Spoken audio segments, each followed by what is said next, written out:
Te digo la otra, la política dicha desde otro lugar.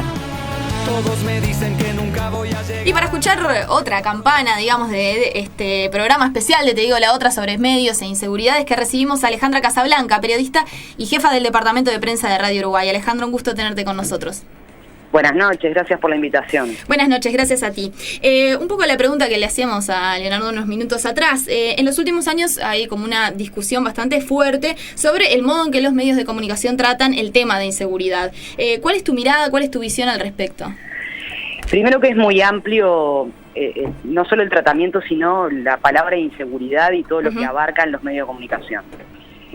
Y lo segundo, antes de entrar en posiciones personales o en miradas, si querés, con nombre y apellido, que me parece que uno no puede decir los medios de comunicación, ¿no? Bien. Creo que hay diferenciación en el tratamiento de los temas y que no todos los medios son lo mismo en ese mismo tratamiento. Bien. Es verdad que ha crecido exponencialmente y pasa por diferentes temporadas la información policial en lo que tiene que ver con medios informativos, si querés, de canales de televisión. Si uno mira 15 años atrás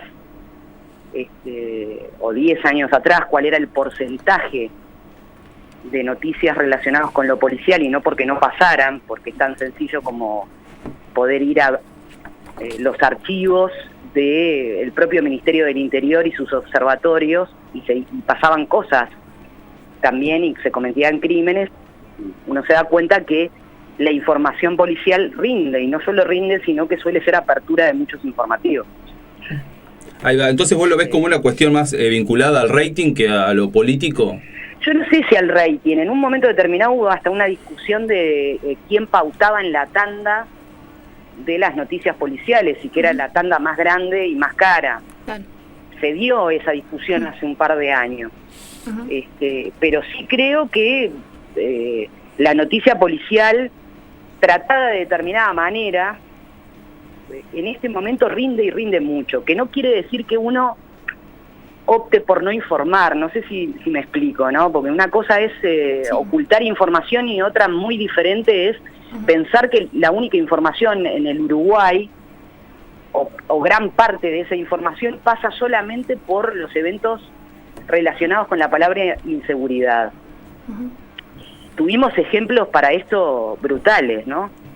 Desde cuántas veces se hizo un informe, incluso por observatorios que uno podría al menos mirar con otros ojos, como fue UNICEF y la gente de Voz y Voto y otra gente, sobre lo que fue aquella noticia del asesinato del pisero, de la Pasiva.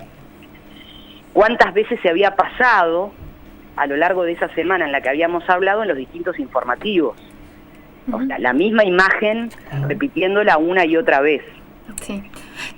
¿Te parece y eso habla bastante mal de nosotros, ¿no? Porque, a ver, si uno, a partir de una tragedia tan grande para la familia de esa persona, puede llegar a bajar la información y a mostrar una realidad social, una realidad de violencia de toda la sociedad, no solo de una parte de la población, esa es la verdad.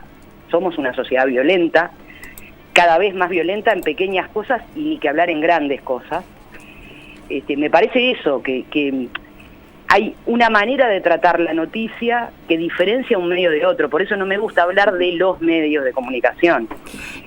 Podría darte ejemplos de medios que de repente, por mi posición en pública o personal, vos dirías mentira, que estás de acuerdo, y yo la verdad he leído, por ejemplo, columnas de opinión de Gabriel Pereira en El Observador que me parecen muy atinadas en el análisis, por ejemplo, de lo que ha sucedido en los últimos días en nuestro país. ¿Y qué medios no te gustan?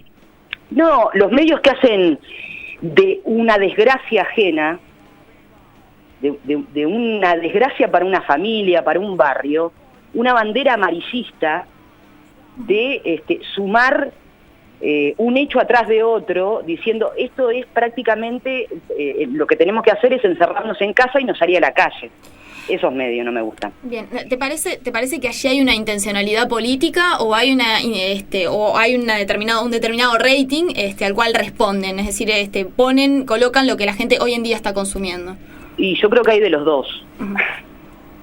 Creo que hay de los dos y creo que hay ejemplos de gente que trabaja muy bien el tema de la información relacionada con la inseguridad o con cómo vos tratás la muerte de un otro que te es ajena, pero que sin embargo te sirve para generar que alguien te escuche, te lea o te mire. Uh-huh. Me parece que hay de los dos y que hay una responsabilidad muy grande. Hay mucha gente que se ha reído o que dice que la ética no tiene que tener un código, por ejemplo, ¿no? Cuestionando el código de ética que el sindicato de los periodistas, APU, realizó con el trabajo de mucha gente, que en realidad la ética es personal. Bueno, si empezamos porque la ética es personal, una obviedad tan grande, deberíamos pararnos y pensar en qué estamos haciendo, ¿no? Si yo le meto el tete a una familia que acaba de perder porque asesinaron a un hermano, a un padre, a un hijo, a lo que fuere, y le digo, ¿qué siente? Soy un reverendo hijo de puta. ¿Me entendés?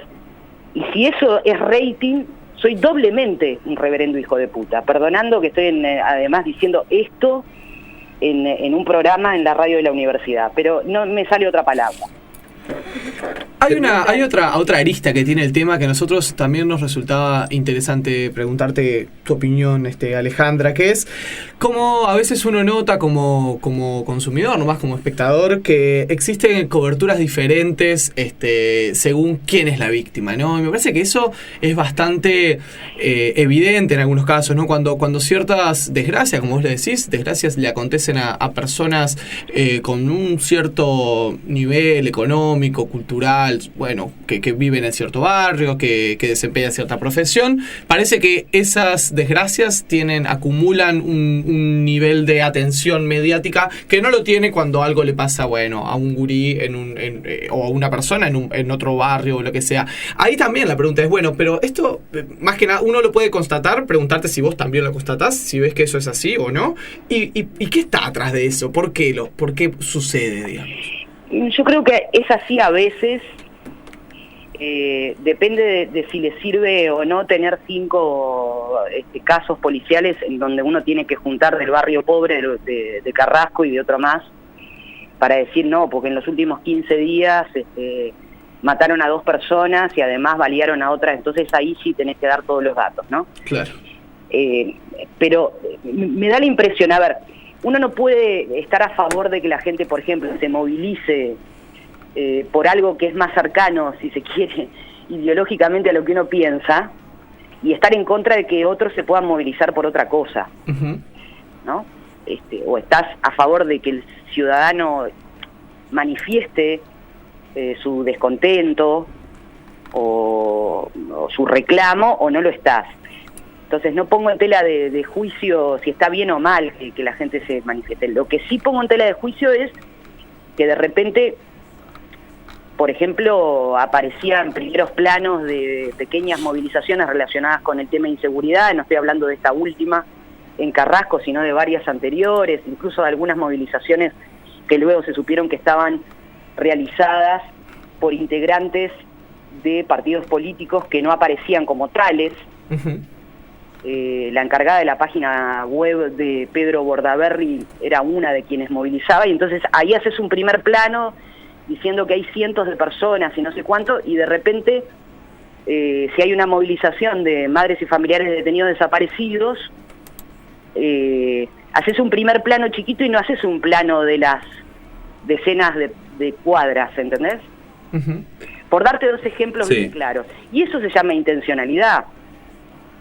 Si yo te quiero mostrar a vos y decir que hay centenas y decir no sé cuántas de personas y después eran 80, y te muestra un primer plano que vos no podés como televidente decir, mirá, eran pocas, eran muchas, o la reiteración de algunos temas y de algunas movilizaciones que a lo mejor ideológicamente a vos te quedan más cerca. Lo que pasa, el problema es que en aras de decir que en realidad hay como una cosa impoluta del medio de comunicación y que no nos casamos con nadie. Y la objetividad.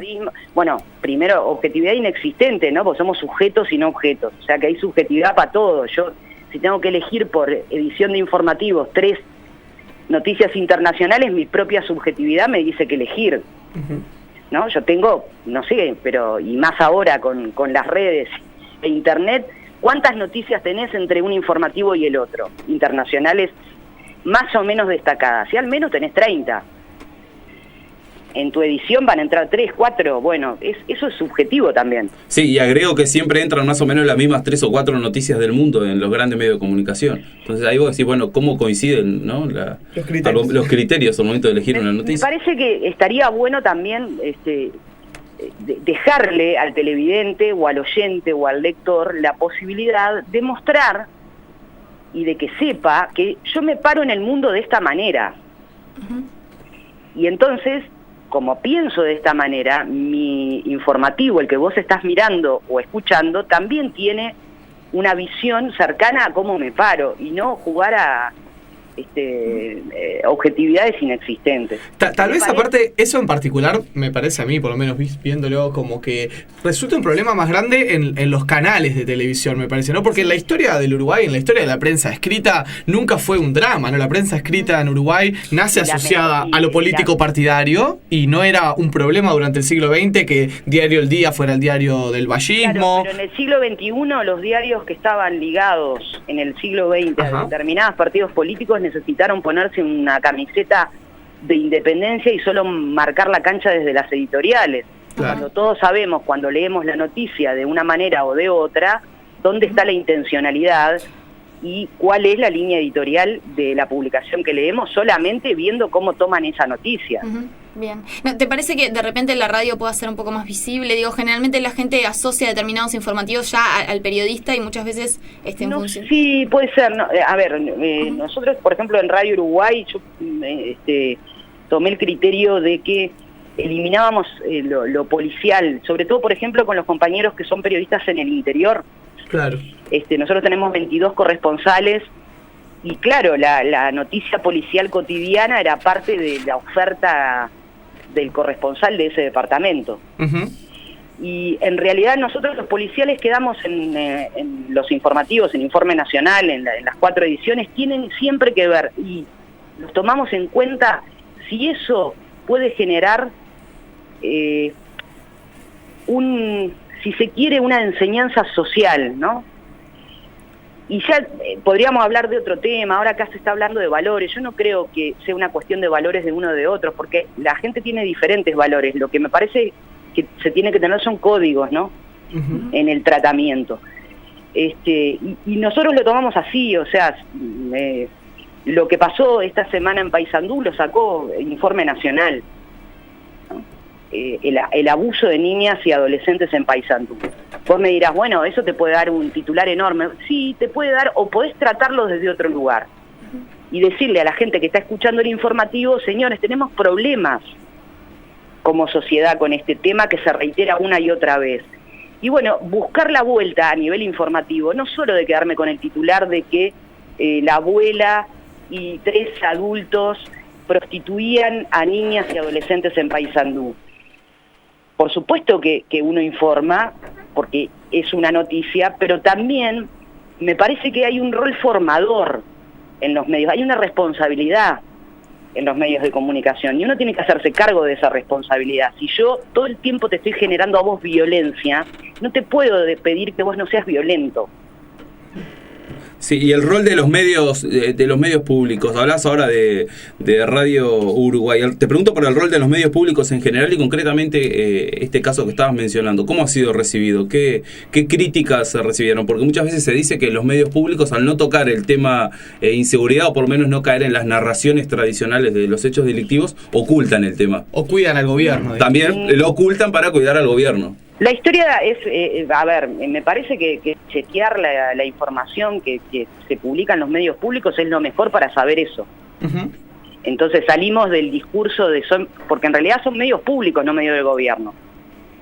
Claro. No son las radios del gobierno, son las radios de los uruguayos. A mí me paga el sueldo como jefa de prensa vos, tu vieja, la mía, los uruguayos, no el gobierno. Entonces, me parece que lo mejor es tan sencillo como escucharlos o entrar en la página de internet y decir, esta información es equilibrada, el tratamiento del tema también tiene una visión dentro de ser un medio público que sume a generar comunidad, a poder tomar el tema, porque digo, yo no evito dar noticias.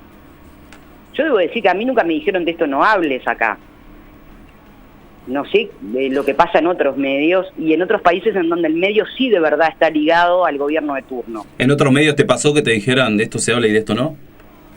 Me pasó en un solo medio y he trabajado al menos en 7 radios y en 4 o 5 publicaciones escritas. ¿Se puede contar cuál, más o menos cómo fue el episodio? No me parece, pero tiene que ver con situaciones que se vivían en momentos de crisis, de una crisis económica grande y bueno, podemos suponer por dónde viene. En ese medio había una persona ligada a un gobernante dirigiendo la programación.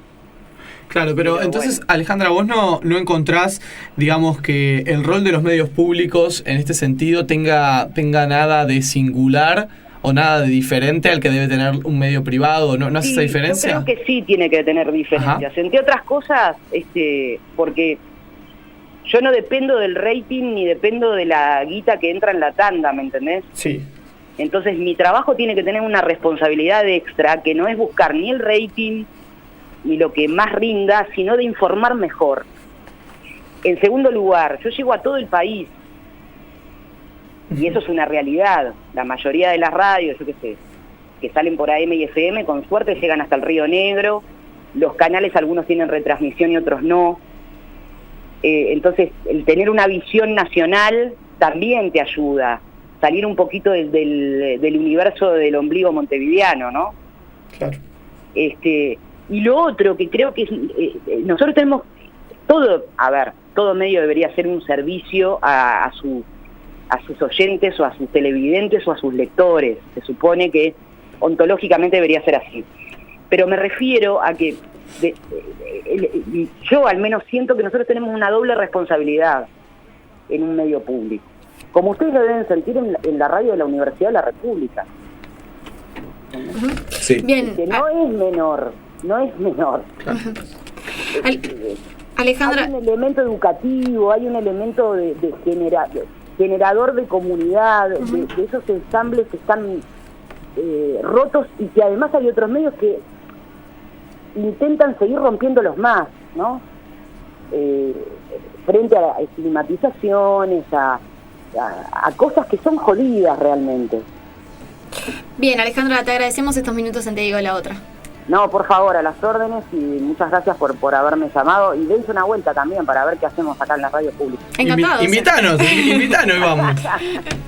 Un abrazo fuerte, chicos. Un abrazo para ti.